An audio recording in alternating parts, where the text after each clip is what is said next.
Assalamualaikum warahmatullahi wabarakatuh. Waalaikumsalam warahmatullahi wabarakatuh. Assalamualaikum ya malikas zaman wa ya imam al-makan wa ya qaiman bi amri rahman wa ya urital kitab wa ya na'iba rasulillahi sallallahu alaihi wasallam.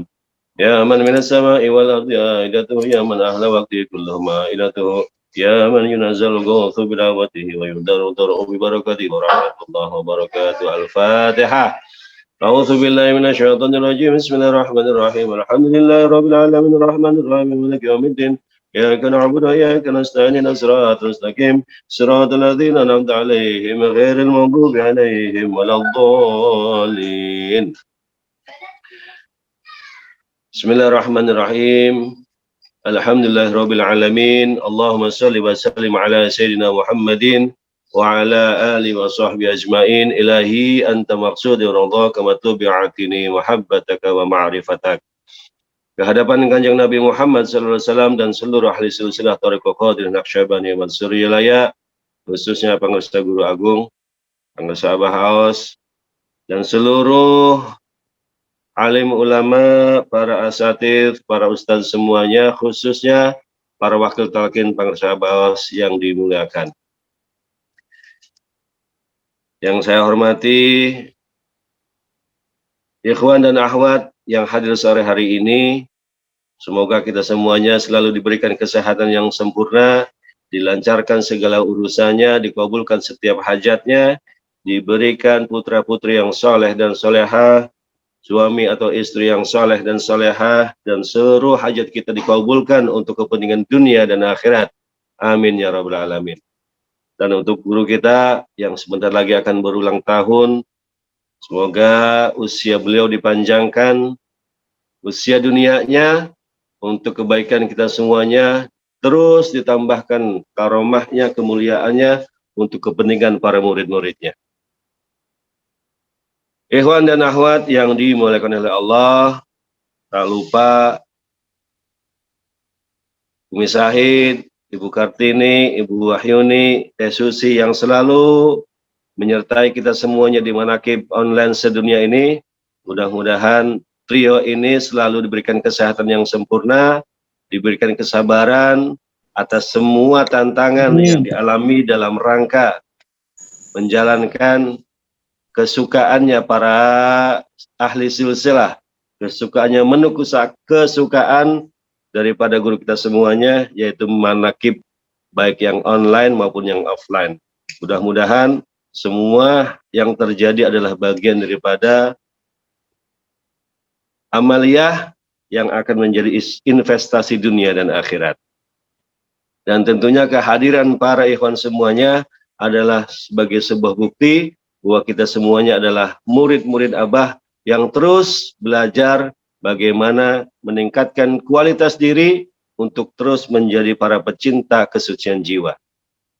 Ikhwan dan akhwat, pada sore hari ini kita ngobrolin tentang apa yang Abah sampaikan di Fadlul Suhur di bulan Zulhijjah ini. Ada dua huruf jim, kemarin sudah kita bahas, yaitu jim yang pertama adalah al-jidal, huruf jim yang kedua di dalam kitab Fadlul Suhur adalah tentang jalwat. Kata Abah, wa amal jimu tsani fi hadha syahri al-jalwat. Al-jalwat yakhrujul abdi minal khalwat. Jadi jalwat ini kebalikan daripada khalwat. Khalwat itu sama dengan uzlah.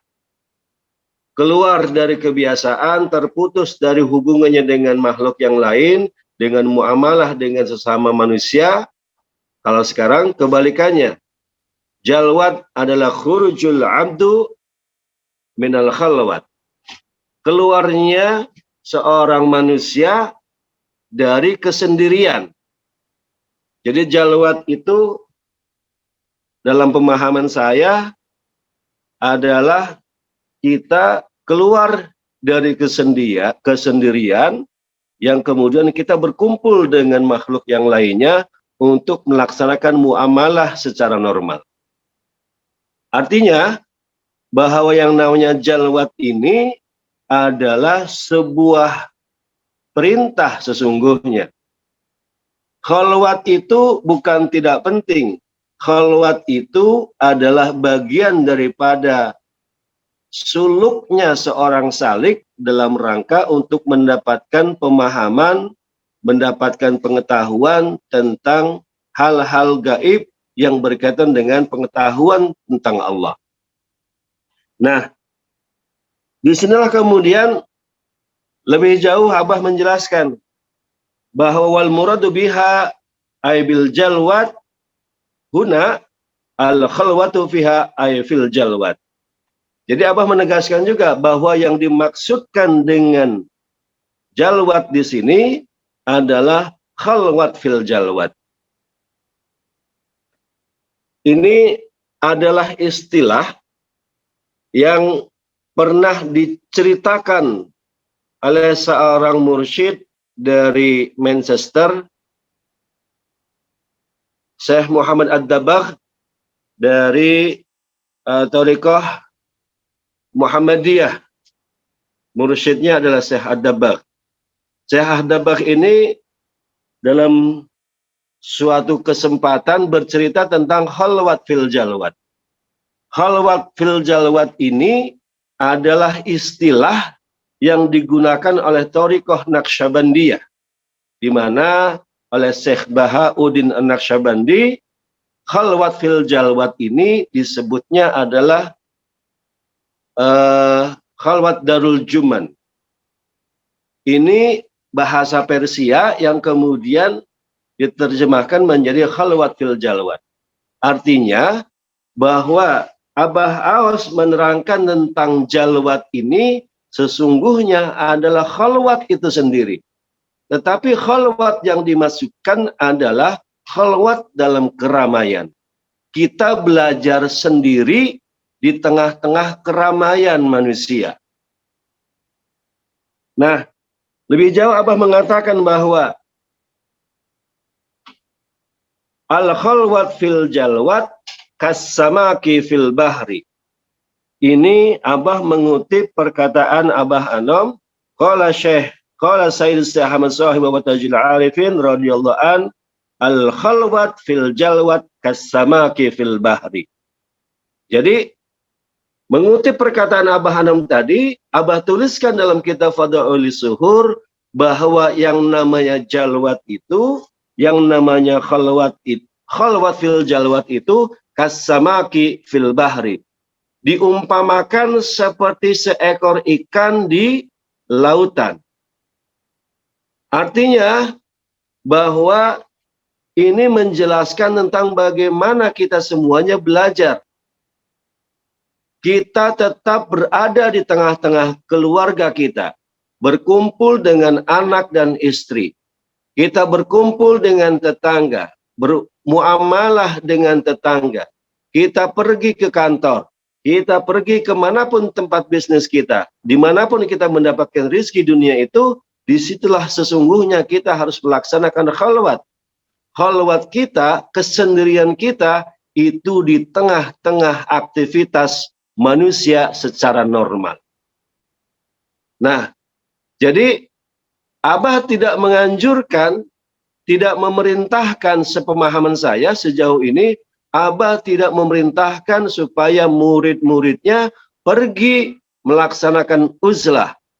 Pergi ke satu tempat yang sepi, pergi ke gunung, pergi ke hutan, pergi kemanapun yang tidak ada manusianya, untuk kemudian melaksanakan latihan diri untuk melatih supaya terhindar dari perbuatan maksiat.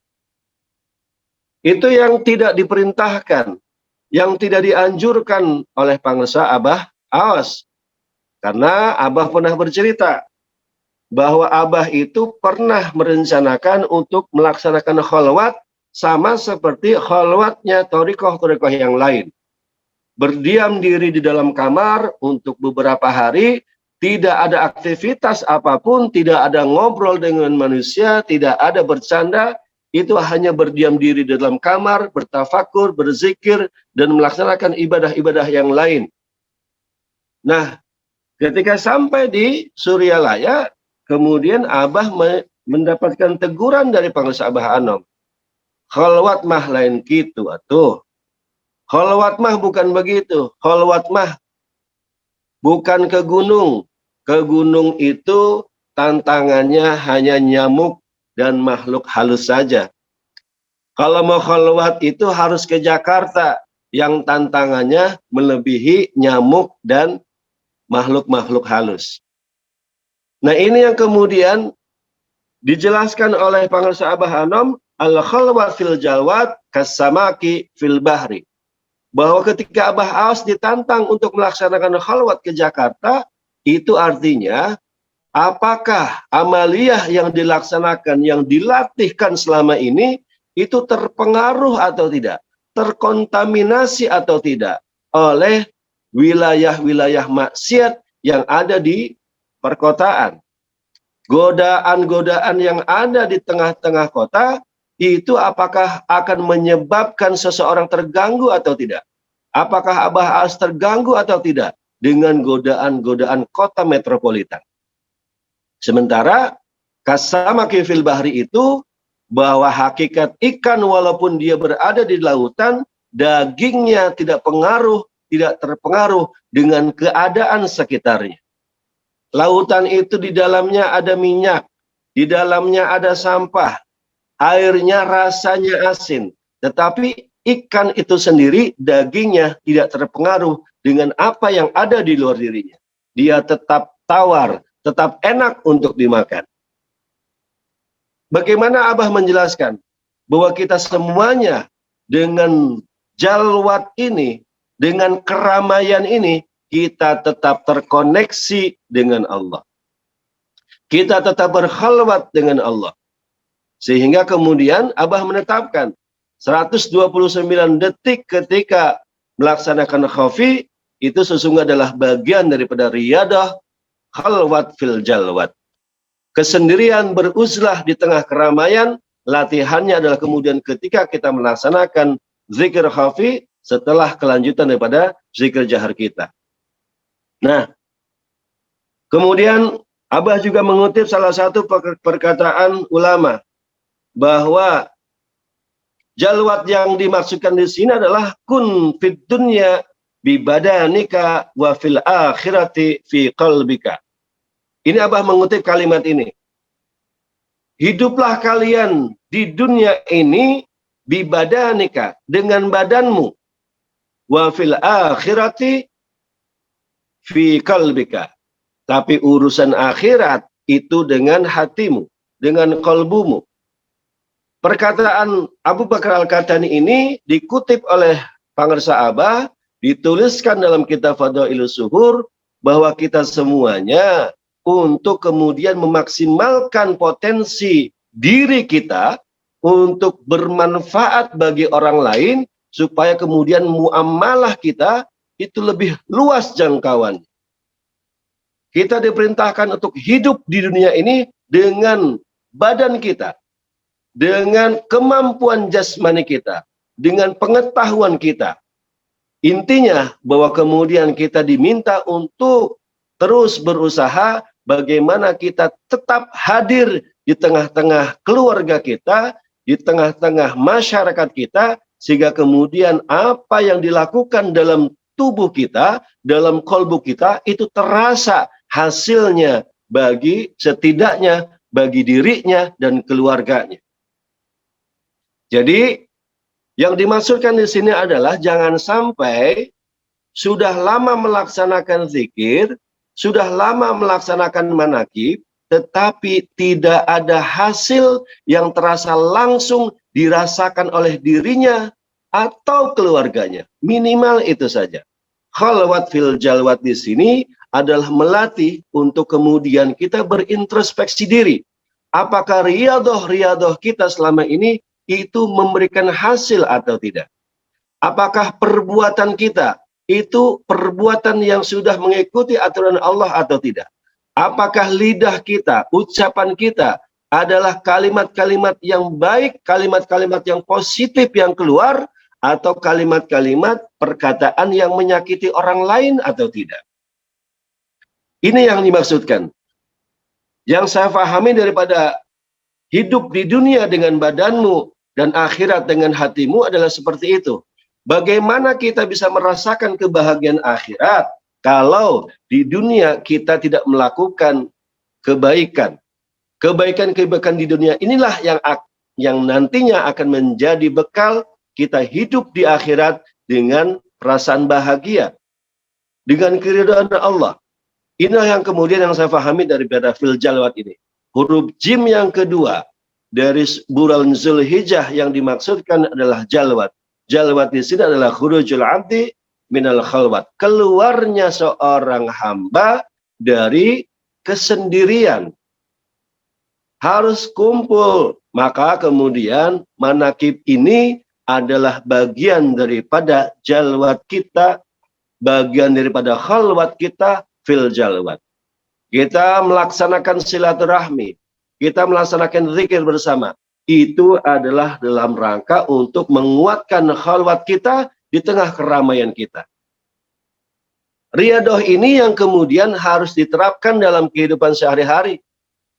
Bahwa kemudian kita semuanya diminta oleh Pangeran Sahabah untuk kemudian ketika seorang tentara maka baliklah ke baraknya, melaksanakan tugasnya dengan sempurna. Bagi para guru, kembalilah ke kelas untuk mengajar murid-muridnya dengan baik.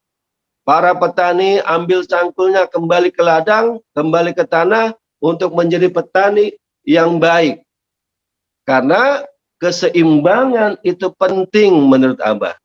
Khalwat fil jalwat adalah latihan keseimbangan bagi seorang salik. Keseimbangan yang dimaksudkan di sini adalah jangan sampai kemudian kita mencari akhirat, kemudian melupakan dunia. Atau sebaliknya, mencari dunia, kemudian lupa dengan akhiratnya. Khalwat fil jalwat ini, kita menyendiri tengah-tengah keramaian, adalah kemudian dalam rangka proses melatih keseimbangan seorang murid. Yang tentunya itu pasti dengan bimbingan dari guru, bimbingan dari mursyid. Sehingga orang yang kemudian terus memperbaiki diri, murid-murid yang terus meningkatkan kemampuannya, meningkatkan riyadhahnya, meningkatkan kerja kerasnya, adalah dalam rangka kemudian kita semuanya untuk bisa memahami bagaimana caranya kita mendapatkan apa yang kita cari, yaitu adalah ridho ilahi dan kemudian kecintaan kepada Allah. Maka doa munajat kita selalu diawali, ilahi anta maksudi wa ridhaka matlubi atini mahabbataka wa ma'rifatak. Ini adalah doa munajah pengingat bagi kita semuanya bahwa semua rangkaian-rangkaian ibadah kita, rangkaian-rangkaian riyadhah kita dalam rangka kemudian kita untuk bisa ngobrol dengan Allah, untuk bisa bertemu dengan Allah. Karena kita sedang menuju kepada Allah, supaya kemudian tidak ada hijab antara kita dengan Allah. Ketika sudah tidak ada hijab, insya Allah ridha Allah yang kita cari itu Allah akan berikan. Pengetahuan kita, makrifat kita kepada Allah itu akan ditunjukkan. Semua itu tidak akan bisa terjadi, tidak akan bisa didapatkan seorang murid kalau hubungan murid dengan gurunya mengalami hubungan yang buruk. Apa yang dicari oleh murid, keridhaan Allah, pengetahuan atau makrifat tentang Allah, itu semuanya diantarkan oleh guru mursyid. Kemarin kita sudah membahas bahwa guru mursyid itu adalah pintu untuk makrifat kepada Allah. Tanpa pintu, kita semuanya tidak mungkin bisa masuk ke dalam hadirat Allah. Tidak mungkin bisa keluar ke hadirat Allah kalau kemudian tidak ada pintu yang menjadi wasilah bagi seorang murid untuk mendapatkan itu semuanya. Semoga kita semuanya dijadikan oleh Allah sebagai murid-murid yang terus berusaha, murid-murid yang terus bekerja keras untuk meningkatkan dirinya, meningkatkan kemampuan dirinya, meningkatkan kecintaannya kepada guru, sehingga dengan kecintaan yang semakin tinggi, mahabbah yang semakin tinggi, cita-cita semuanya, kita semuanya bisa diantarkan oleh guru kita semuanya. Berkah untuk semuanya, segalanya, selamanya. Mohon maaf apabila banyak hal yang tidak berkenan, ada kata-kata yang salah, mohon dikoreksi, mohon dimaafkan. Ditunggu nasihatnya, ditunggu koreksinya atas apa yang disampaikan. Semoga kita semuanya selalu diberkahi oleh Allah. Amin ya rabbal alamin. Saya akhiri, wassalamualaikum warahmatullahi wabarakatuh.